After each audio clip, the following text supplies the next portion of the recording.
Welcome back to the channel where we kick the most knowledge, free your minds from bondage. This is your host, Majestic, pushing the line, we keeping it lit, sharpening minds, and staying divine. All right, I'm going to get straight into it. Now, the topic for this evening is white genocide, or so-called white genocide. Now, the reason for this topic tonight is I've just been seeing a lot of this false narrative being pushed lately, um, not only here in the United States but abroad in Europe. Um, More broadly, I'm gonna be mostly talking about here in North America, but I'll address um, Europe to a lesser degree. Now, what I'm not gonna do is I'm not gonna rehash in great detail all the atrocities that has been committed on the Western Hemisphere, um, you know, by these people that we see on the sign here, because at this point, that is common knowledge. All right, and this channel isn't to really go over history and to educate people on their history. This is for people who already know what it is. You know what I'm saying? Who is already knowledgeable at the issues that we face. There's no need to rehash that. Now, moving forward. Now, what I want to do is I'm going to dismantle this false framework of lies being perpetuated with this so-called diversity equals white genocide, because basically that's a false equivalent. You know, that is no equivalent to actual genocide. Actual genocide versus perceived genocide are two totally separate things.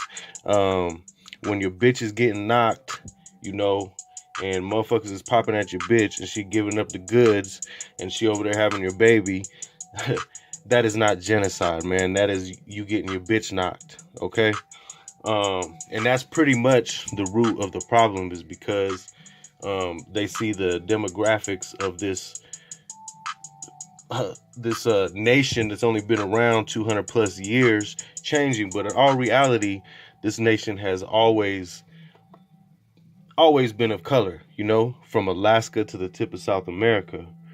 All right, so we're all aware of the history of what's been going on the last 200 to 400 years. We're coming up actually next year, 2019, on the 400th anniversary when the first slaves were brought to America. But like I said, we're not going to go into all that. Basically, this is a false equivalent because we know what genocide looks like. Hundreds of millions dead, starvation, colonialism by covetous means, killing off the food supply. Okay, so this psychological projection is being pushed out by a certain community out there, a white nationalist community, a racist community of chiefly people of European heritage. They're pushing out this narrative, because it's psychological projection, which is the same thing that they're doing to you. They're trying to point the finger and say that you are doing to them. Now, first of all, the game is rigged, okay? Because you had mass European immigration, illegal immigration to the entire Americas, to the entire Western Hemisphere on a tremendous level, and I'm going to get into that. We're going to crunch the numbers and see what that looks like. But it's not only the Americas. I mean, we had obviously in South Africa, and New Zealand, Australia, Polynesia, all these people suffered at the hands of colonialism.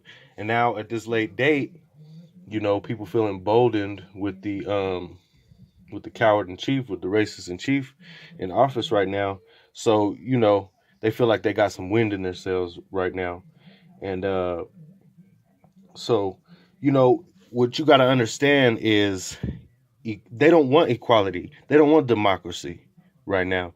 See, because now that people of color are being successful and moving on up to the east side, Suddenly it's a problem. Your success is a problem.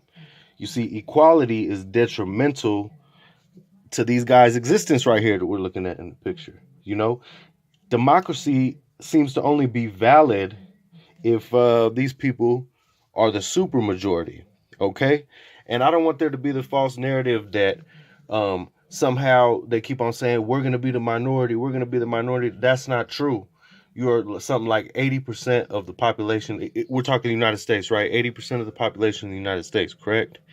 That is a super majority. Okay. Now let's say if you want to talk and theoretically about 2050, where the minority population is going to reach 51% or something like that, you still the majority. If it's basic math and percentages, you telling me if you got 49%, let's say in 2050 you got 49% people of European heritage, and then you got something like a 20% Hispanic and a 20% black and a 7% Asian or what have you, and so forth. The majority group, would still be white. So pushing that out is just a bold-faced lie. You can't clump up everybody who is non-white and say that, oh my God, they the majority. That's just false. And not only is it false, but see, people of there's a lot of Latinos, which are of mixed heritage. Some are biracial, triracial, and what have you. But you know how it goes with the one drop rule. If you're not pure white, then you don't even count in their book. You understand what I'm saying? So they're discounting people who are multicultural, multiracial, and what have you. So that's all I'm gonna say on that. We're gonna get into the stats. So we're gonna crunch the numbers and look at it. All right, so let's take a look at European immigration just to put things in perspective. Okay, you seen there, South Africa, 7 million. Well, just to put it in perspective, the total population is 530 million. That's pretty much 500 million. Okay, so let's go into the history. So, from 1450 to 1800, all right, let's check it out. Let's get into the raw numbers. Now, originally, this was less between 1500 and 1783. The majority of the influx came in thereafter. So, look, you got 1.4 million. That's not too much, in between 1500 and 1783. Mind you, it was the late 1500s that the numbers started to increase. So you see the numbers there, but let's jump into the next era where the majority came. All right. So in the 19th and 20th centuries, you know what I'm saying, very recent, we had 32 million plus arrivals in the United States. And you see the numbers here: Argentina, Brazil, Canada, Australia, Cuba, South Africa, Uruguay, New Zealand, and Mexico. A lot of people are under the impression, like, when they think of Europeans, they're just counting it as like all white, like the United States. The United States is the rare exception because they didn't mix with the other populations, you know what I'm saying? Because at the time when a lot of the immigration was coming to the United States, it was both male and female, you know what I mean? And in these other countries, such as, Brazil, Cuba, a lot of South American countries, there's an exception to the rule, but it was just a lot of male Europeans that came in, and that's when you get the mixed race, you know what I mean? So we take a look at the map here. So total European population in America is approximately 446 million. So nearly half a billion, you know. So when people think of countries like that are in South America, they're not thinking about that there's is a large amount of white populations within South America. Just because they speak Spanish, which mind you is a European language, does not mean that they are not racially white, that they are not racially of European heritage. You know what I'm saying? A lot of the people that were controlling these countries for a long time were of European heritage. You know what I mean? So it's just like on that Blood In and Blood Out movie, you know, a parrot can speak Spanish. You know what I mean? A parrot can speak English. You know, it's not so much the linguistics. We're talking about the racial component. You know what I mean? So this false notion that that all the countries in South America and Mexico are other is false, because there's a large European population down there, and they're obviously speaking the European language of Spanish.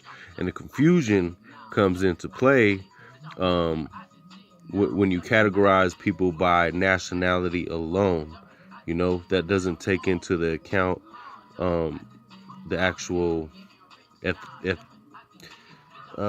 racial heritage. You know what I mean?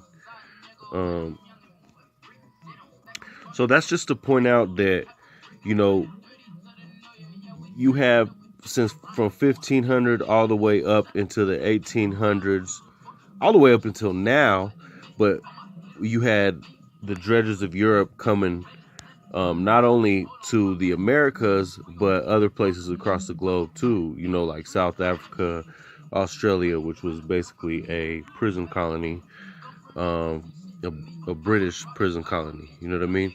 So trying to frame it as if, let me give you an example.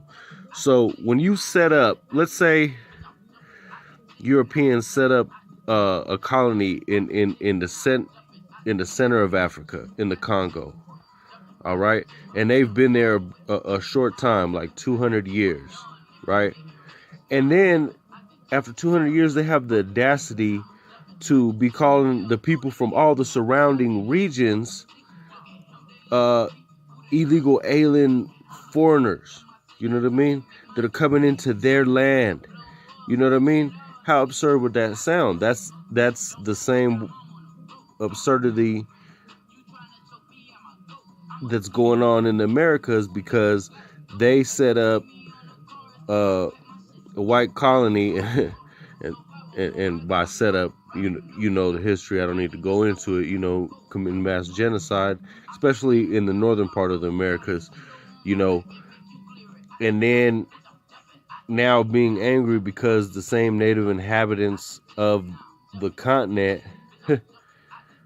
are pouring over these man-made borders. You know what I mean? It's not pouring over. They've always been here, because the Americas was brown country since time immemorial, from the tip of Alaska to the tip of South America. It's always been brown country.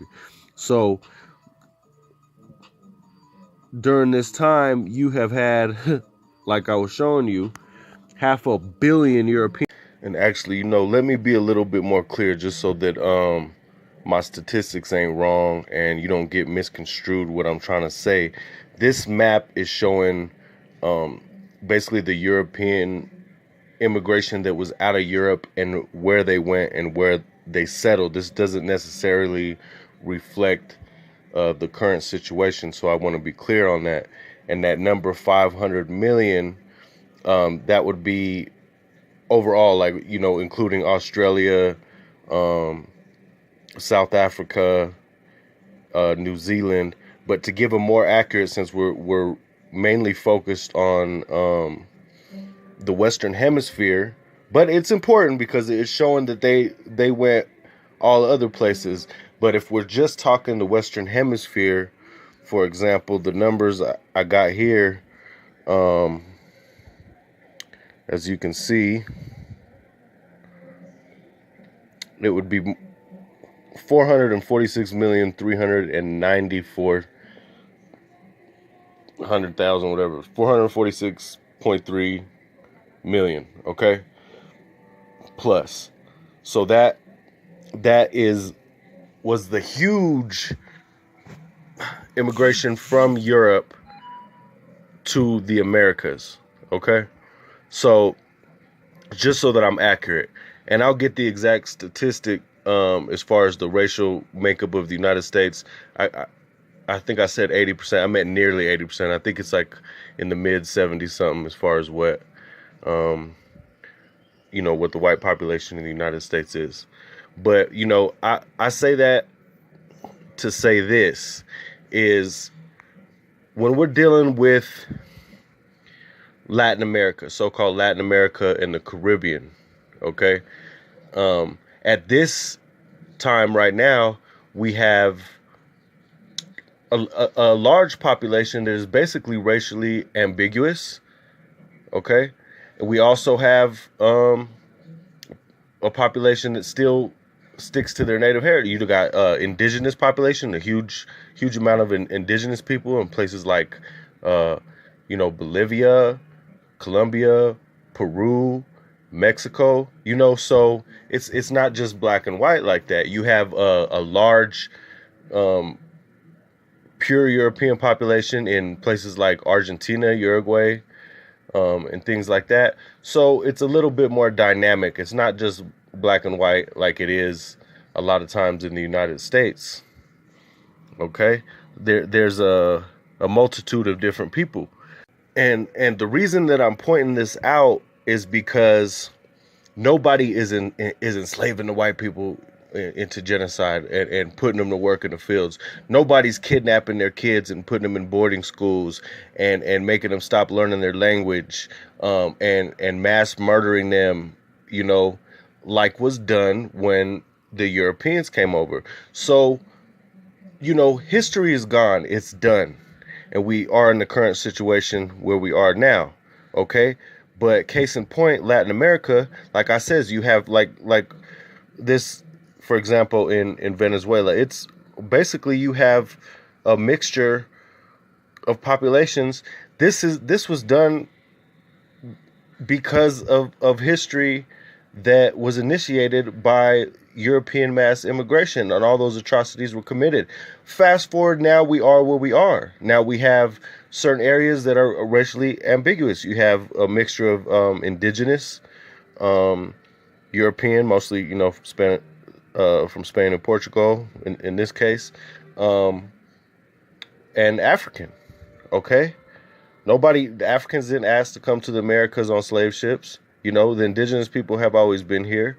So there was this huge influx of Europeans, 400 plus million, 400 plus million, whatever that number was that I just shot out, nearly 500 million people who came over here. So this is how the facts stand, and like this is just going to show the diversity that is now in the Americas. Nobody's enslaving them. Nobody's kidnapping them. Nobody's trying to take away their language. If anything, the main languages that are being spoken in the Americas are European because it was forced upon. The main religions and way of thinking and organized thought basically was forced upon. So, there's a large range of what the people of the Americas look like, and shades of colors and what have you. And it just seems like this is Argentina, for example. See, they had a large Spanish and Spanish and Italian migration. So I say that to say this, that it's like I was saying before, it's a false equivalent, that it's some sort of genocide. We're just trying to survive. We're just trying to live. We're just trying to prosper, and there's a segment of the population, and I'm going to say it's mainly in the United States. and I don't know, I guess to a lesser degree, Canada. I heard they're more progressive. I don't know. Maybe if anybody's from Canada out there, they can kind of um, let me know how it is over there. But this is mainly still in the United States. See, in mainly in the whole Western Hemisphere, from the Caribbean to South America, North America, the Western Hemisphere, Polynesia, you know, we're fine about getting along as human beings, you know, and moving forward. But there is still this bigoted population um, in the United States of America. It's not all, but it's a very large population. That's why we have, you know, the president that we have, the Grand Wizard of the United States himself, you know, and he's pushing forth more bigotry. Now, mind you, that they want to act like this history is so old. It's not that old, man. The 60s is not that long ago, you know. Civil rights was in what, like 1965. You feel what I'm saying? 1965. My parents came up right after that era. My grandparents lived through that era. You know, where people just basically fighting for equality. And to go back as far as like the dynamics of Latin America, just to put this in perspective, I don't know if you guys know a lot about Cuba. See, Cuba, when Fidel and had that revolution, you know what I'm saying, when they had the Cuban Revolution, um, you had, let me paint a picture for you. So at the time, you had, just like you have here in the United States, you had the 1%, the elite, that were ruling over all the rest of the people, and they were exploiting all the rest of the people. Well, those people happened to be people of color. They were black, they were mestizo, they were mulatto, they were a mix of all the races, whatever, what have you, you know. And you had this white Spanish population who were racially European, that wanted to stick to that, like you have the people in the South, right? And they were the ones who were ruling. They were the ones who were the 1%. They were the plantation owners, so to speak. You know what I mean? And Fidel ended up taking back the land for the people, expelling those motherfuckers. He was like, hey, you know what? Y'all ain't with it, man. Then bounce the fuck out. And that's when they ended up over here in South Florida. So that's why the people from Miami, the Cubans of Miami, are so different than the rest of the Latino population in the United States, because they were has been. They used to be the 1%, and they lost all their riches and their privilege, their white privilege, and they got booted the fuck out. And that's why a lot of them vote Republican down there. But, you know, I'm going to try to bring this all 360. But my point is, you know, history is already done. You know what I mean? But moving forward, if we're going to try to be progressive, then these people, these bigoted people that are still left in the United States, that really, they have this great amount of fear. You know what I mean? Because they want to cling on to power. You know what I mean? And they don't want equality. They don't want democracy, because they're still they want to rule over you. They want to be the plantation owners, you know? And a lot of it comes from this white male insecurity, you know what I mean? Because he's threatened by the masculinity of the men of color, you know, and his bitch be choosing up. That's where a lot of this stems from, man. You know, there are progressive people there. I mean, there's white people, you know, they don't give a fuck. They get along, you go to the club, they cool. But we still have this bigoted segment of the population. I don't got nothing wrong if you want to stick to your European heritage and you want to have your ethnic enclaves, and that goes for anybody. That's all cool. Just as long as it's not at the expense of me and minds, and being able to move forward progressively with our lives and manifest our destiny, and trying to make us out to be the enemy and wanting to economically control us and rule over us and do it through covetous means. That is where I have the problem, you know. And then now that I see this narrative being pushed out with the Grand Wizard in Chief, you know, trying to make all the people of color the enemy, all it is opening all them old wounds, you know, that we've had to deal with for all these years. How could we ever move forward as a people? You know, if you don't want to live with us and you don't want to integrate with us, well, that's fine. you can kick rocks with no socks. You want to have your own little ethnic enclave in the South somewhere?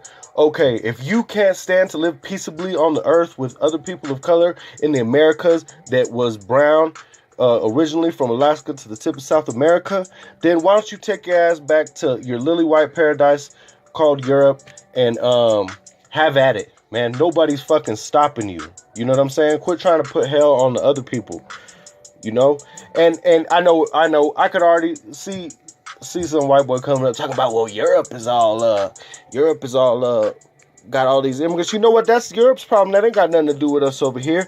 Your government, your white-controlled European government has allowed mass immigration, most likely because they want to create racial divisiveness and they want to create all this racial divisiveness. You know what I mean? What happened in America was totally organic. You can't try to recreate that over there in Europe. You know, I'm not really have much to do with Europe. And you know what? Chicken coming home to roost. You got some nerve. The British Empire went across the whole world fucking people over. Now you got the nerve to bitch because somebody's competing for a job or some shit, or because somebody's fucking who used to be your bitch. Man, come on, get real. You bitching about Muslim population coming over there when you over there wreaking havoc in their homeland in Syria. If you would have left them motherfuckers alone in the first place, you wouldn't have that problem.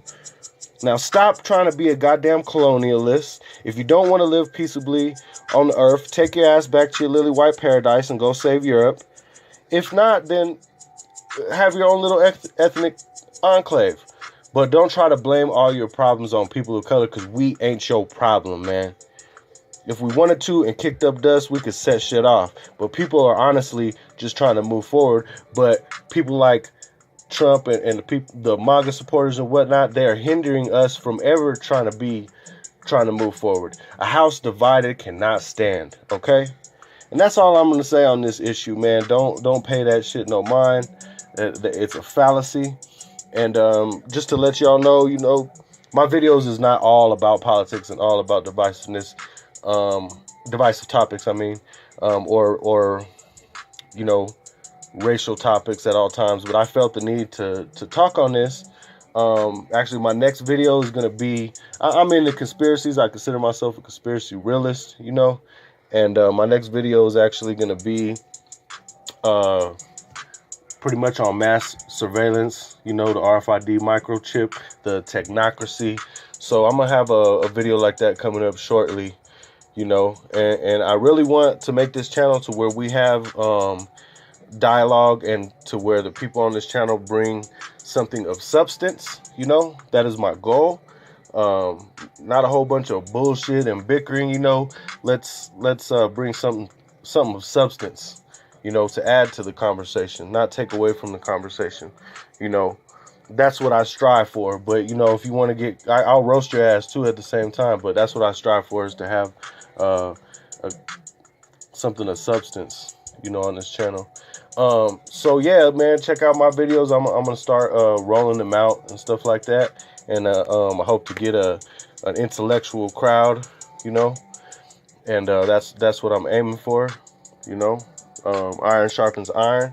So like I said, yeah, I'll be making that video pretty soon. So if you would, you know, subscribe, hit that bell, you know what to do. And yeah, we can get to it, man. We can discuss